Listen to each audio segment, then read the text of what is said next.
I hope I'm live. Good morning, everybody. It's Sunday morning, 10 a.m. If you're watching live, welcome replay viewers if you're watching by replay. And I'm just going to check and make sure I'm actually on this thing. And I'm going to share it a few places, wait for some people to jump on. Hopefully people jump on. And remember, I know there's probably a lot going on at spring break for us here with our kids. So anyway, let me just share this.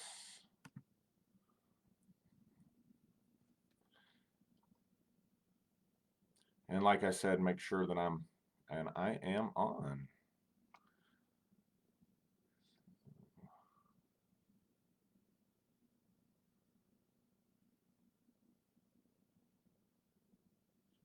I want to share this in the religious.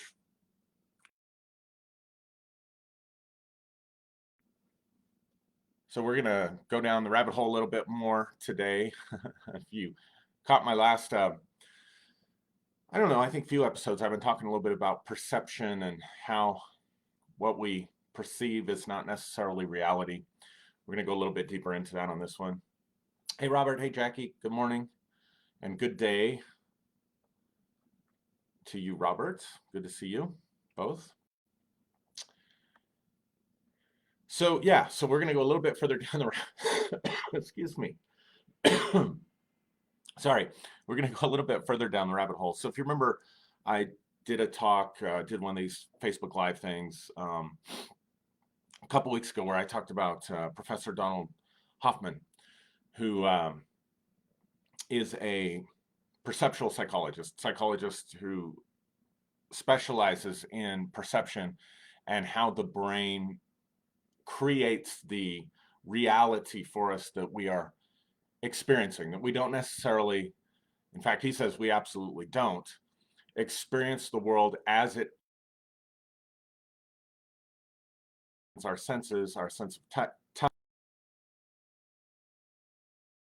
sight, sound, everything is the brain taking and converting this information that's coming in into a movie, really, or into a reality that we sort of dream, that we sort of make up as a shared reality as a species. And so we don't necessarily even see with our five physical senses things as they are. We see them as our brain or our minds tell us that they are. This is one of the reasons that optical illusions can work, or magicians can fool us with their tricks, is because we have a certain set of expectations about how things work and how things operate. And even optical illusions, our brain literally changes the information to fit the structure of what we think is true and what we think is real. So we don't really, again, necessarily see reality. And Dr. Hoffman's book is called The Case Against Reality. So I want to go a little bit further. I want to go a little bit further down that rabbit hole, but maybe with a little bit more meaningful purpose, because I want to help you identify how it is that you and I, as human beings, are co-creating our reality, both as a shared community. So in the language of Don Miguel Ruiz, if you've read his books, The Four Agreements, or many of the others that he's written, or the language of indigenous shaman, again, Toltec wisdom, they say that it's the shared dream, that we're all dreaming, and we're dreaming up our own lives, and then we are participating in this shared corporate dream of humanity, that humanity is dreaming together. And then, of course, you have the element of God in there, the element of the divine. So you're working with your own dreamt up reality. You're working with a shared dream of the people that you run with. And then you're working with a shared dream of humanity. And then you're working with the dream of God, or whatever that dream is, or the dream of the divine nature, or whatever you want to call this. So there's a lot going on. So that's why I try to emphasize that, like, when I'm talking about creating your own reality, you're not the only author writing the story. In fact, you're going to find out today that for many of us, we've never been the author writing the story. But I don't want to give people the idea. I think we do them a disservice if we give them the idea that you can just become this all-powerful genie that just changes everything in your life. Because you got to realize there's all these other things and forces and influences out there. But having said that, you can, to a large degree, very large degree, change your life. You can, to a very large degree, create something new for yourself in your life. You can, to a very large degree, create massive change in your life if you know how to create the change and if you can identify what it is that's preventing you from making the change. Most people want to change something. Most people want to change something about their lives. They want to change some area or some level of it. They want to accomplish some goal or some outcome. It could be as simple as losing weight, or it could be radically changing your whole life because you're completely unhappy. So most people have something that they want to change, but most of people, I mean, this is just true in our experience anecdotally, but it's also been proven in surveys and things like this, research that sociologists and psychologists have done, that most people don't make the change that they want is because we don't know what's preventing us from making the change, number one. But number two, we invented the dream in the first place. We invented the life in the first place. We're actually the creators of it to a large degree. And so we had some sort of a vested negative for us. And that's one of the reasons we don't change it. And that's hard to accept. Now, I'm not saying you created the tragedy in your life. I'm not saying you created the trauma in your life. But you may have created the story that you tell yourself around that trauma. And that story in and of itself may be limiting. And so that brings me to what I really want to get into. And that is this other piece to reality where we have the world out there, the sensory reality that our brain is creating for us in order to engage the best way we can with the world out there. As if that's not bad enough, we have scripts. Like, think about a movie script. So you can think about consciousness this way, that you are living inside a movie. You're living inside a movie from the day you're born to the day you die. You're living inside the movie, and you're the main character. For you, you're the main character in the movie because you experience all of it. All of it, like, is happening to you and around you. And you know the saying, right? Wherever you go, there you are. You can't run away from your problems. You can change cities, change marriages, change jobs.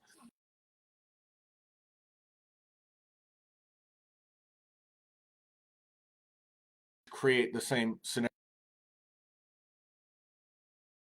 Scripted reality that we're living, or in other words, we're living out a script or a story or a narrative or many stories, many narratives, or an overarching story that we tell ourselves about ourselves and our place in the world that has many subplots. So that we have a constant, in order to navigate through our world, we have this constant narrative and story that we are telling ourselves. And so that story, those scripts, become also filters through which we experience our reality, or tell us how to experience our reality, and maybe what's more important, tell us what to think, what to believe, and how to act in our reality. And so this, most of us aren't authoring. And if you're coming out of religious trauma, if you're coming out of a religious system where you were really committed to it, even though you were authoring your own life in a sense, we all are. We're the ones that make the choices and create the narratives but in reality, the word authority, right, comes from the word author.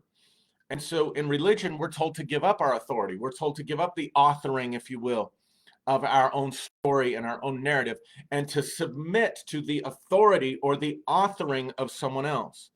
And depending on the layers of authority, for some people, it's just the authority of Jesus. and making Jesus Lord of your life, but then how does that work? Or for other people who are coming out of religion, it's the authority of some book. It doesn't necessarily have to be Christian, but I came out of the Christian part, right? And most of us did, that connect with me and what I'm doing. So the book, the scriptures are authoring your life. Jesus is authoring your life, surrendering to the Holy Spirit. But then we had these other layers of authority where you had to submit to the authorities in your life, starting with your church authority, your apostle, your pastor, whatever the case may be, especially if you got into one of these groups that was charismatic, that came through the shepherding movement, or was an offshoot of the shepherding movement. So then you had the authority of your pastor. Bill Gothard really emphasized this stuff. Anybody ever went to a Bill Gothard seminar on youth conflict or whatever that thing was called that I went to? Dear Lord, that was traumatizing. Then you have the authority of your parents, the authority of your woman, of your husband, and it just keeps going and going and going. And the more you submit to the authority outside yourself, the less you are authoring your story. In a sense, you're still authoring your own story, but in your narrative, you have to be submitted to all these other controlling factors that then are giving input to your story or script. And really, the truth is, like, I don't want to confuse you, but it's like, which comes first, the chicken or the egg? So we're all authoring our story in our own mind. In other words, we're all telling ourselves an ongoing story, an ongoing narrative about our life, that then we have, like I said, all these subplots of other narratives and other stories. And that's really what people are talking about in spiritual communities when they're talking about the ego. But here's the thing. We didn't really, on some level, we chose our scripts. Roles were given to us. So overarching narrative. Now, let me back up for a second. Let's look at the structure of a story. Let's just look at the basic structure of a story to understand the structure of our experience and how we're creating our experience and how we're limiting ourselves and what we might be able to do about it. You have, in every story, you have characters. Those characters have roles in the story, and you have a plot, right? And a plot requires, actually, if you break down the structure of a plot requires conflict. And if you go even deeper into the study of literature, crafting and writing, then you discover that there's, like, I can't remember the number, but there's only like so many plots for stories that have ever existed. The hero's journey is one that we know well, right? The plot of the hero's journey. So whether it's Lord of the Rings and Frodo leaving the Shire to go conquer evil, or Luke Skywalker leaving home to go, or Indiana Jones leaving home. You see, it has a similar structure. The hero's journey has a similar structure, and then all we do is interchange characters and events. It's a different enemy. In Star Wars, it's the Empire. In Lord of the Rings, it's the orcs. In Raiders of the Lost Ark, it's the Nazis. You get it. So we do the same thing, guys. We do the same thing. And so I'll give you some examples of this, and then I'd love to see some of the stories maybe that you've told yourself about yourself that you want to type into the chat. It'd be interesting to see and have you participate by doing that if you're comfortable. So I'll give you some examples. Overarching story for me as a Christian was really my own variation of the hero's journey that was laid out for me by the church, right? So, born in sin, no wonder my life's a mess, I thought, at the time. Only I thought it was a mess because the church told me it was a mess. But anyway, I always say religion gives you the cure for the sickness that it gave you.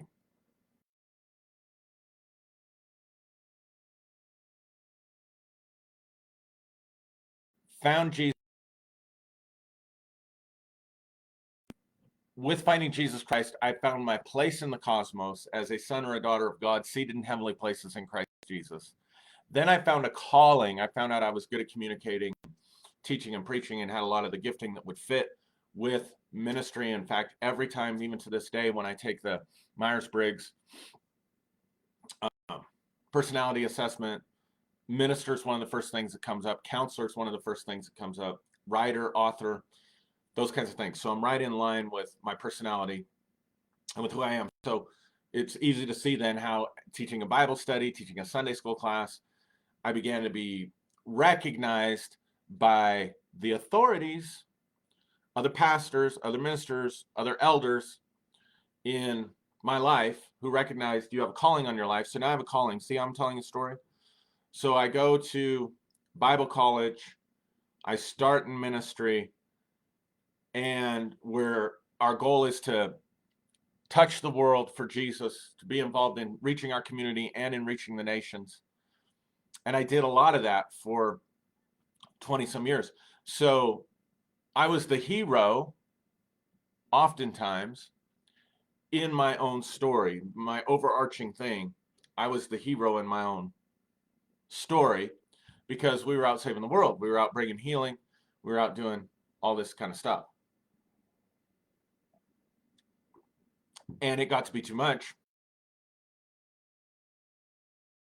because I didn't have actors. I was always playing that role or always playing that character. And of course, if you're going to be a hero, there's got to be a enemy. So we create this demons. Some people go so far as to make other people and other religions the enemy. I don't think I ever made other people the enemy at all, because in my narrative, the people were victims. They were victims to the devil. They were victims to a fallen world. They were victims to philosophies and ideologies that were keeping their minds bound. And so the enemy was this dark structure ruled over by principalities and powers and by the devil, an invisible enemy. But you have to have one if you're going to have a hero's story. And then the people were the ones being rescued. So by telling the truth and teaching the truth and breaking down philosophies and praying warfare prayers to break the power of the enemy and preaching the gospel, man, we're on this great cosmic rescue mission. So you can see why it's inviting and why it's enticing and why it's intoxicating. So I created that life because of the story that I was telling myself. And so I played that character until I got to 45 and I couldn't play that character anymore. And the story was never ending and it wasn't having the happy endings. And then, of course, there were various different villains along the way. So that's the overarching narrative. So you might ask yourself and think about yourself. Think about for yourself this week, what is my story? What is my narrative? What is my overarching narrative? What character have I been playing? And it might even be helpful for you to Google. Marianne says, no, not the warfare prayers. Yes, the warfare prayers. That's how we fought. We wrestle not against flesh and blood. But anyway, it might be interesting for you to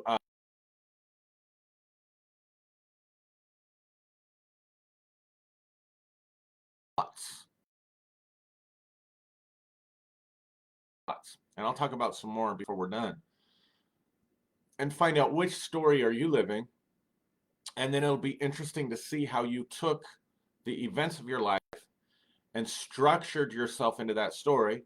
And then that story becomes the very thing that limits your perceptions, how you experience the world, and your actions, your choices, and your beliefs. It really does limit your life. It limits your full expression. It limits who you are and who you can be and who you can become. And it certainly prevents you from creating something new, which again is why people stay stuck and why people don't make the changes that they want to make. Now, is this making sense to you guys? Is this helping you guys?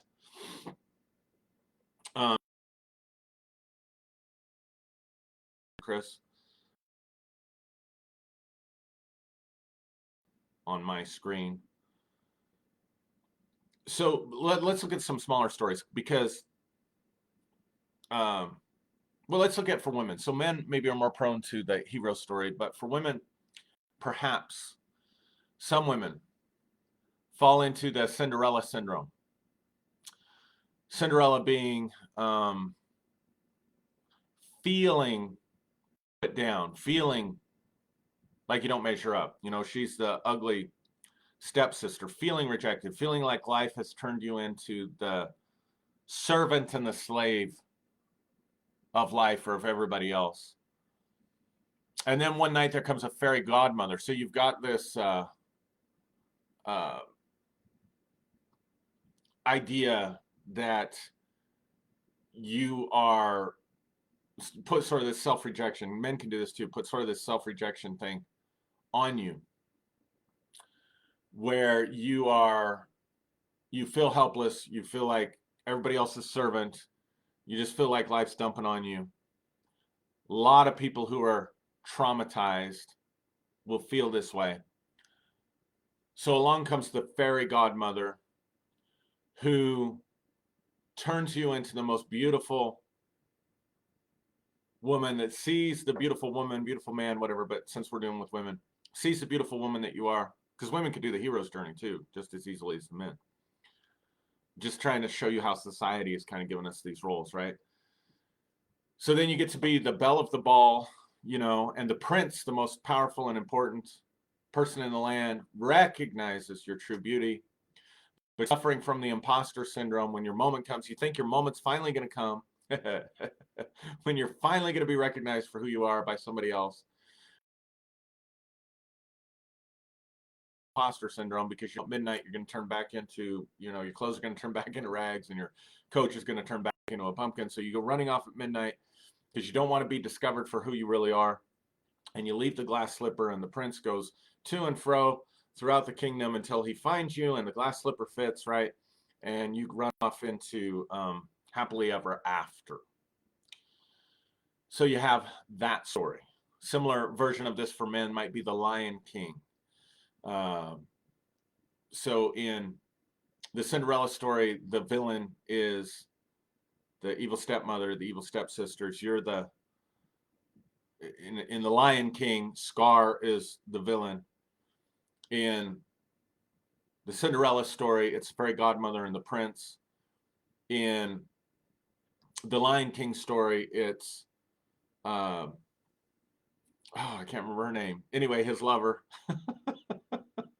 I watched that movie so many times. I can't believe I can't remember that. But Simba's lover comes and brings him back. And so in each case, it's like someone else is going to recognize us in our moment. So those can be overarching themes. But now this brings us to the victim, villain, hero, revenge stories that we tell ourselves. So my wife, mom passed away a few months ago. And because of COVID, and her mom did have, or died from COVID, because of COVID, even viewing the body was out of the question at the time. There just was no normal to it at all. So that made it tough. There wasn't a normal grief process. We were actually on quarantine, so we weren't able to have visitors. Her dad wasn't able to have visitors. I mean, it was just a disaster. And so finally, after a couple of weeks, they're able to have the funeral. So my wife shows up at the funeral, and the pastor, now watch what the pastor does, because he's living his own narrative. The pastor pulls my wife into his office and tells her how concerned he is for her soul, and how concerned her mom was, and that he wants to make sure that she can be reunited with her mom by coming out of her deconstruction from Christianity, and I don't know, pleading the blood of Jesus, confessing her sins, repenting, confessing Christ as Lord, and then threatening her, you're going to go to hell, you're never going to see your mom again if you don't do this. And then your children are going to go to hell if you don't do this. and then offering to help her get away from me, and you shouldn't be listening. She shouldn't be listening to me, and I don't know what I'm talking about, and I'm deceived, and there's no hope for me, and all that stuff. Now, every time I tell that story, friends of mine have the same reaction, but I want to point out something. Look at the story that he's living, right? Look at the story that he's living. In his world, he's the hero. In his narrative, he's the hero.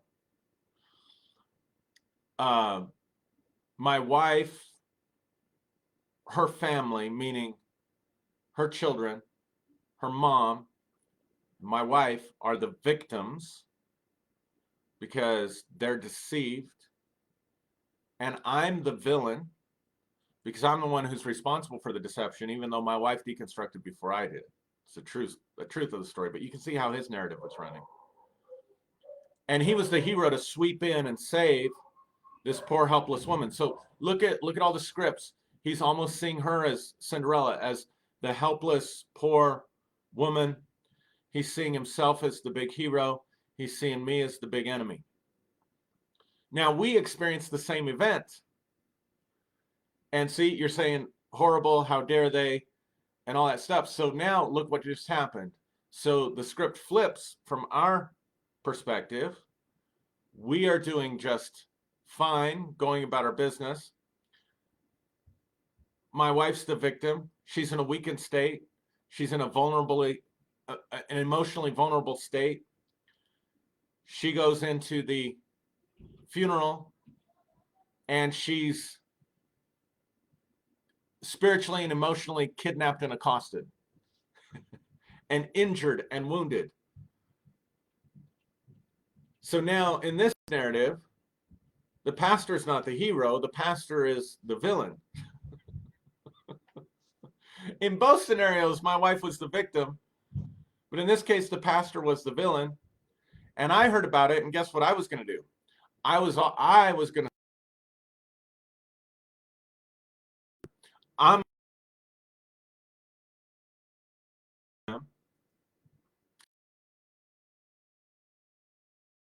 Stories dictate how we experience something and how we interact in those situations. Now, let's look at it. Let's look at how it really is.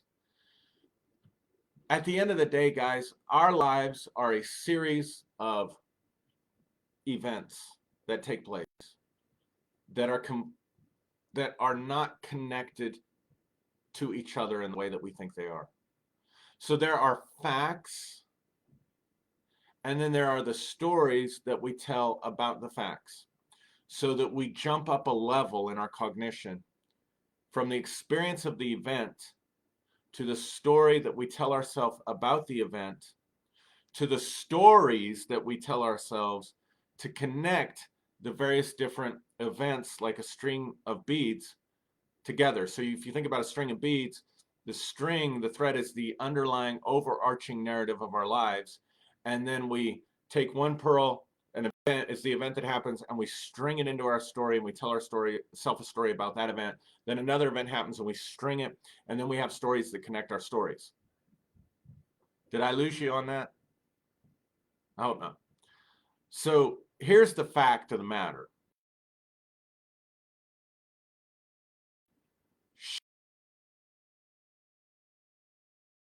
To her mother's funeral, she's not a victim of anything. She's not a victim of me, and she's not a victim of the pastor. The pastor, because of his own narrative and story he's telling himself, but these are the facts, he calls her into his office and tells her that she's going to hell. She pushes back. He gets in her face. She pushes him away, leaves the interaction. Tells me about the interaction. That's the facts of the events. Now, when we jump up a level is when we start placing judgment, or I start placing judgment, or I start putting the roles in there. How dare he do that? Here's the event. Here's my feeling and thought about it. That was painful. You were vulnerable. He was taking advantage of you. How dare he do that? Now I just put him in the role of the villain. and I put my wife in the role of the victim. I tell other people what happened. They do the same things because we're conditioned to do this with these stories. And then I feel like, watch this, because the role that I was taught to play growing up in the 70s and 80s in a very traditional white family,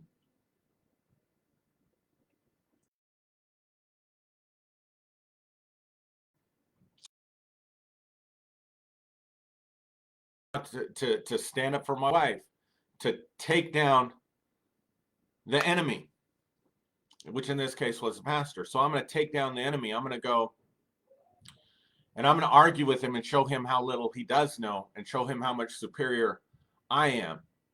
I'm going to immediately just do my thing, right? And be the hero.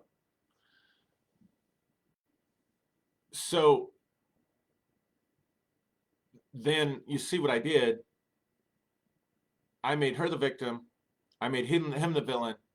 I made myself the hero. And when I tell the story to other people, they see they kind of see it the same way. But now, so I was ready. I was going to call him up. I mean, I was fueled up. I was angry. I was going to call him up. And I thought, I don't want to respond in emotion. So as I calm myself down, I could get a different perspective of this. Now I can put whatever spin I want to on it, but ultimately I just saw the facts of it. It's an event. It sucks. It sucked that happened. But my wife wasn't especially emotionally damaged from it. It's not like she's a newbie at this stuff where she doesn't know how Christians think and how they act and that they're mean, awful people sometimes. See what I did? I just jumped up and made them the villain. That they act the way they act. So let me back up. That they act the way they act because of what they believe, and they believe it sincerely. That you could really look at that situation and say the pastor was acting from love because he genuinely believes that my wife is going to go to hell and not see her mom again. And so it's possible then, because of his own narrative and his own dream, he's acting from a place of love and positive intention rather than acting from a place of evil intention.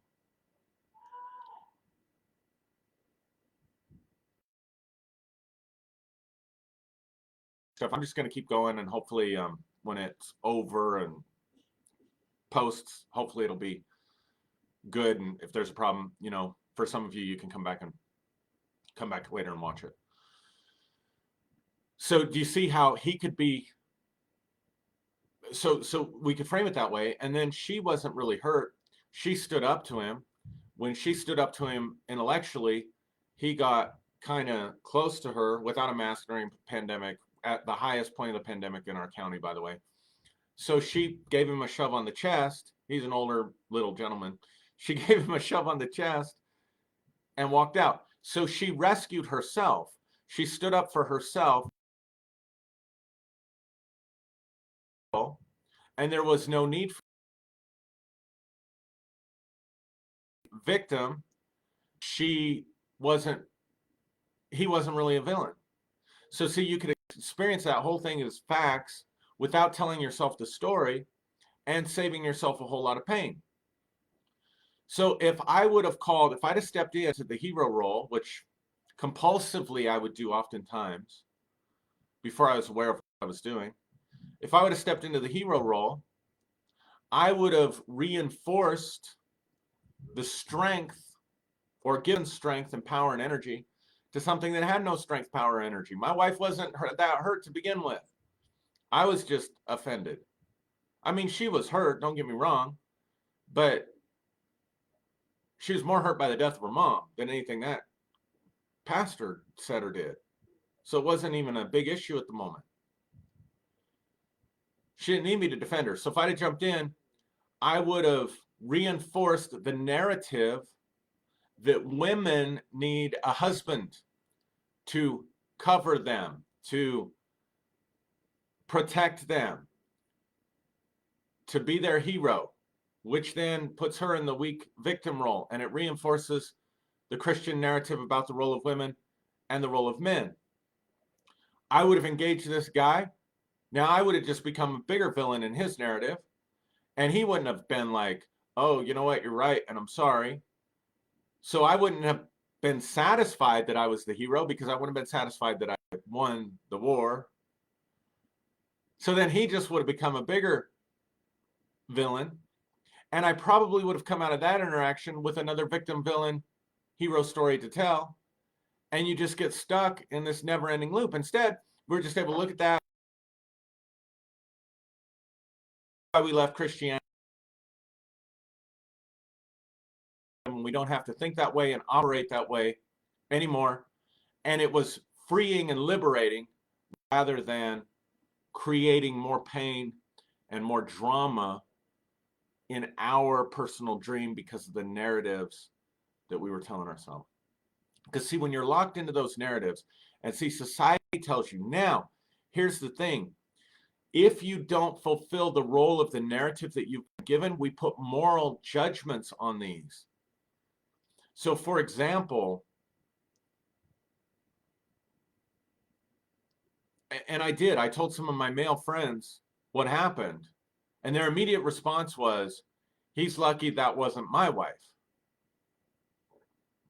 What did you do? You know, or he's lucky that wasn't my wife, because they're running the same narratives. Now, there's almost a judgment to that to say, well, what do you mean?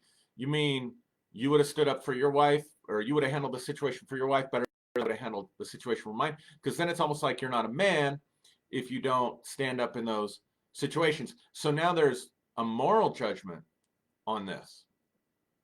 Do you get how deeply this conditioning and this programming, how deeply it runs in us? So here's my point.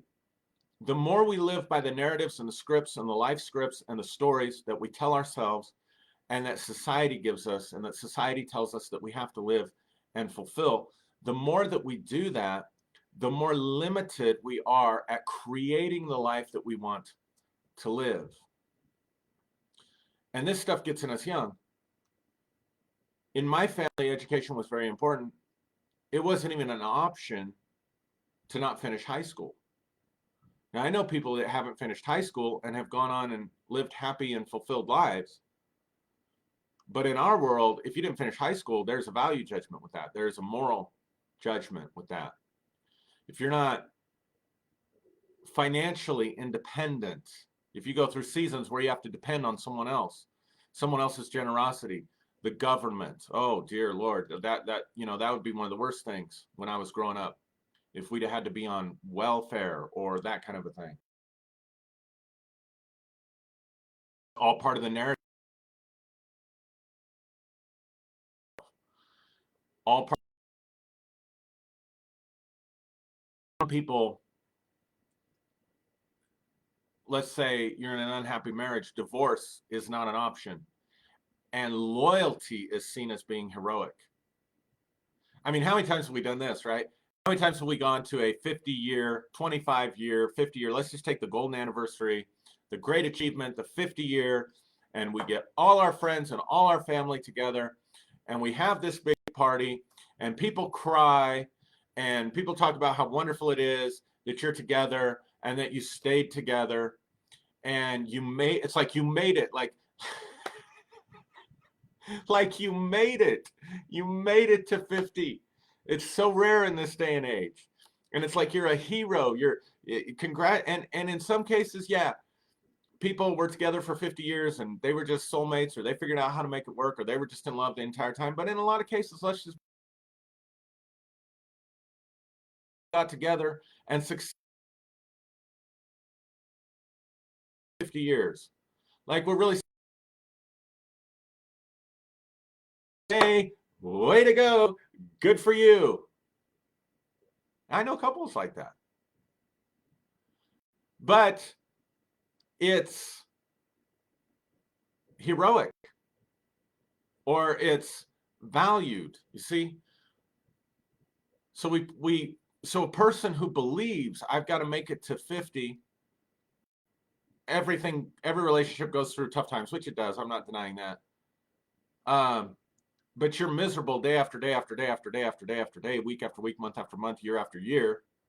But you stay in it because you made a vow, because heroically you need to see yourself as loyal. Or if you separate, or if you get a divorce, now all of a sudden, the only way in your narrative that you can understand, and you're making this other person that you had kids with and whatever, the victim. None of that's true.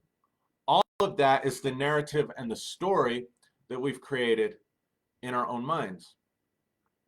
The narrative, again, from the 70s and 80s, in my generation: take a job, stick with the job, get financially secure, get a good retirement. It's not okay to change careers. One of my narratives that I told myself was, I'm called to preach the gospel, and I made a commitment and a vow that I was going to do that I was going to be in ministry, and if I get out of ministry, if I leave this life, then I'm failing in the hero's journey. See, I'm on the hero's journey, and I'm letting the pressure, I'm letting the unhappiness, I'm letting the conflict get to me, because in every hero's journey, there's a point where the hero almost gives up, or there's a point where the hero almost gets defeated, or looks like the hero's been defeated, and something happens and he pushes through. So you get to this point where I can't quit. And that was drilled into me. You know, like, we don't quit in my family. We don't quit. We're not quitters. Because see, if you make a change in your life, if you decide, I'm not happy with this isn't working out the way I thought it was going to, so I'm going to make a change, then in my family, that was quitting. And particularly if you did it under hardship or adversity. So it takes away that choice. And so as long as you're playing that role, that character in that narrative, you're stuck in that choice, and you can't author something new for yourself. We have stories that we tell ourselves about age and what's age appropriate.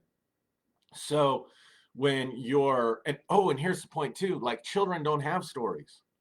Like, children they're so spontaneous, and let their emotions run free, and they're so genuine, and they're so honest, and they're so authentic. And it's because they don't have stories. I remember, we have had a lot of Black preachers that would come through that we were friends with or whatever. So my kids were exposed, because we don't really live in a community with a lot of people of color, right? And so I remember, like, my kids, when they were old enough to kind of figure out and see the distinguishing of color, wanting to know why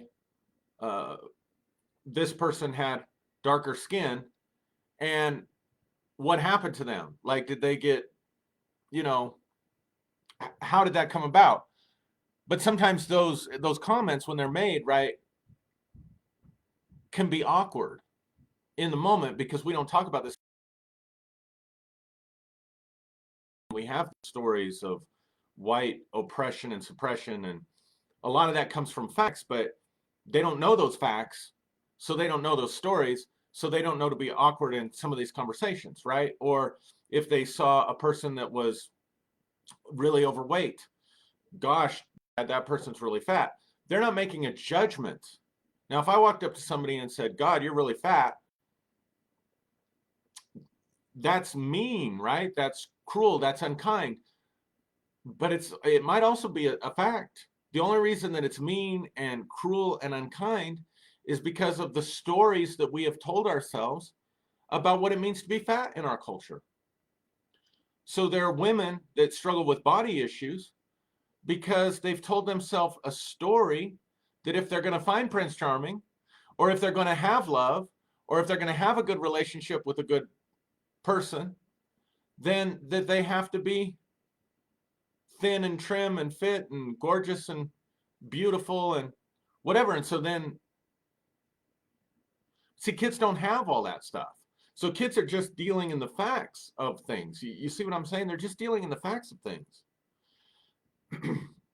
My kids come back to the racial part. As kids are growing up, why? Maybe they see an Asian person. Why do they have slanted eyes? Well, if I walked up and said, why do you have slanted eyes? I would be viewed as a horrible person participating in racial suppression, particularly as a white person. But that's because of our story, right? Our history of racial prejudice. Here's what I'm saying is that as we go through life, then we become programmed by these scripts. We become programmed by these stories. And these scripts and these stories dictate to us how we experience life, but also how we author our lives. So until I can own my story and understand my story, I can't write a new story. And I may not have permission to write a new story. So I went through ministry longer than I probably should have, making myself more miserable than I should have, authoring my own hero's journey story that's layered over with other stories that I got from childhood about what it means to be a man, what it means not to quit, what it means to overcome adversity, trying to be the hero, trying to live it out, trying not to be the hero that doesn't make it because I fall or fail somewhere along the path and I don't make it to the end. Or I made a commitment to ministry. I made a commitment to God, and I can't break that oath to my younger self, or I can't break that oath to God. So that kept me from writing a new story. Maybe I believed, or you believe, that happiness is tied to the creation of wealth. And so maybe you're Midas, maybe you're King Midas, or you're trying to be King Midas in your story, where you're just trying to acquire more and more things and more wealth. And you have to have that bigger house, or you have to out yourself. And so you're driven by commercialism because, again, wow, if commercialism doesn't play on our stories, social media, almost all of them now, Snapchat, Facebook, Instagram, even Twitter now has a place for you to put your story. So we're recognizing that we're telling ourselves stories, but it's these stories that have been given to us by the culture and by the society that tells us we can't move on. So we have stories that we tell ourselves about age. I want to come back to that. Age appropriate stories. So starting a new career at 20 is age appropriate. Maybe starting a new career at 55 isn't age appropriate. Maybe you could find romance or love when you were in your prime of beauty in your 20s or 30s or whatever, but you can't expect to find love at 60. You can't change it now. You can't go out at 60 and just go at 55. You can't go back to school and start something totally different for yourself. So we have these, like, my best days are behind me. All I have to look forward to now is getting older and older, my body hurting more and more, losing my memory, losing my eyesight, losing my hearing, getting sick, retiring, going into an old age home because I had kids longer, hopefully living long enough to see my grandkids, which that goal then may put pressure on my kids to have kids or to get married sooner or to not get married at all. Like, why do you even have to get married? Because somebody told you that you did, right? Why do you have to only love one person as your companion for the rest of your life or whatever? Or why can you only love one person at a time? Because you were told that, right? I mean, that's not an option. Boy, that would be one person at a time. That's a story. It might be immoral for you to just leave everything and in your world to leave your family. And I'm not talking about being irresponsible to children you brought in. I'm talking about leaving mama, your daddy, your grandma, your grandpa, your aunts, your uncles, your sisters, whatever. We're family. We stick together. You got to be loyal to your family. You got to be strong. And you want to leave and go, I don't know, join the Peace Corps and go do something exciting that's helping less privileged people in another part of the world. But you're not allowed to do that because maybe you won't that and people pass judgment. You're going to do what? That's crazy. How dare you? Or maybe you have kids and you take them. I knew families that took kids into, I knew one family that took their kids, I want to say to uh, the Sudan to help with the crisis. And he's a medical doctor and took his kids. Like, how dare you take small kids into this impoverished nation to help somebody else? You're just, we got enough problems here. See the story? The story that we tell ourselves. So, all right, if I'm not like breaking up, but to if I'm not breaking up too bad, because I saw on here that people said the feed was breaking up or delaying. What are some of the stories that you guys have told yourself or tell yourself?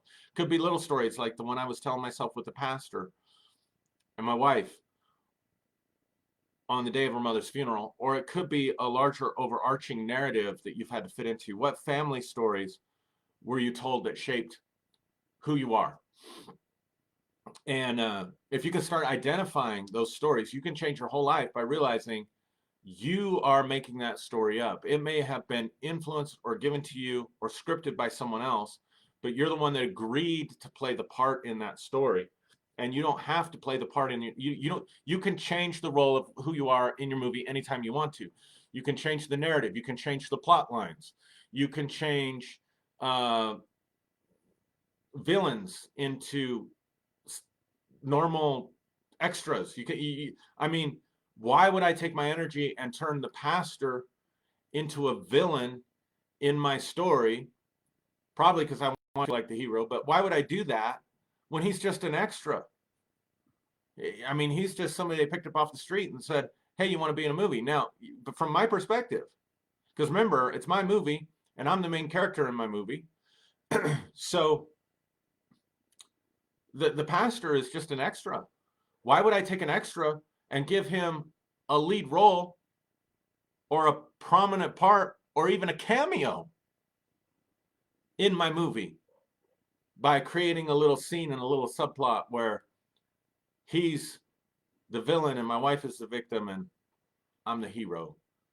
So I just want to invite you, the purpose of this was to make you aware of this, to invite you to examine your own stories and scripts, to help you see how you are co-creating your experiences by jumping up these cognitive levels, by having feelings about the events. You have facts, then you have feelings about the events, you have judgments about the events, and ultimately you have a story that you tell yourself about the events to weave it together. And there's a structure to that story, and you and I are bound by the structure of that story.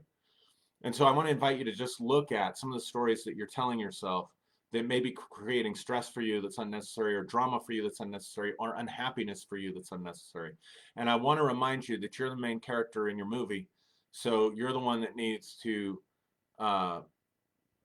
be responsible to create a dream, create a movie, to write a script, to make that character as fulfilled and as happy as possible. Right? To actualize who you are. And when you stop playing these roles and you stop telling yourself these stories, then you can focus on just actualizing and being present in every moment. You can almost go back to what Jesus said, unless you become like a child, you will not enter the kingdom of heaven. So to become like a child is to forget the stories and the narratives and the scripts and the roles of who you are, and to see yourself. I mean, when I look at my kids, I see them as immense potential and possibility. You know, when you're younger, you can do anything you want. You can be anything you want to be. You can do anything with your life. Why don't we tell ourselves that at 45? Why don't we tell ourselves that at 25? Why don't we tell ourselves that at 65 or 75? I mean, sure, if you're 75, you're not going to, and you always wanted to be a performer and a dancer, you're not going to be able to become a ballerina and star in some play. I mean, that's, you're not going to be able to do that. But you might be able to look at the underlying reasons why you want to do that And you might be able to take a dance class and find some way to fulfill the underlying reasons that you want that without having to have, because again, the story says I can't be satisfied unless I'm performing in front of a big crowd of people. I can't be satisfied unless I'm, and then we have various different stages. Maybe it's, well, I got in the community play, but I'm not going to be satisfied until I can travel in a Broadway play, or I'm not going to be satisfied until I get into a movie. Oh, I got into a commercial and I got a scene on TV, but I want to get a leading role. Do you see what I'm saying? Like, because all the stories that we tell ourselves, like somehow like fame is a means of being loved and being admired and being accepted and feeling like you accomplished something. Well, you can feel loved, accomplish something in your neighborhood, with your family, with your friends. I mean, some of you may require that you stop being such an asshole, but because remember, you're going in and out of other people's stories, you're going in and out of other people's dreams. And so sometimes you end up playing the villain on purpose in their movies. If I'd have called up that guy, I would have made myself his villain even more. I would have given myself more of a role of a villain in his life. And I would have made my wife appear to be more of the victim and him more of the hero. So you got to realize you're going in and out of other people's dreams. You're going in and out of other people's worlds, which is why I said you're the most important in your person. You're the leading character in your movie. Write a script, author a story, or free yourself from the scripts and the stories that you've been told so that you can flourish and self-actualize. All right, gang. I ran over, talked a lot more than I wanted to. So I'll go back and look at the comments when I get a chance. Thank you so much for joining me for this. If you're watching by replay, thank you so much for viewing it, watching it. If you share this, thank you so much for sharing it. At the very least, like it, help my algorithms, those kinds of things. I did put a link to the Awakening Center, which is our nonprofit organization and ministry. If you would like to support what we're doing, if these are bringing value to you, if you believe in energy exchanges and that kind of thing, I'd invite you to give to the Awakening Center. And again, I just enjoy spending this time with you. Thank you so much for watching. God bless you. I love you, and namaste.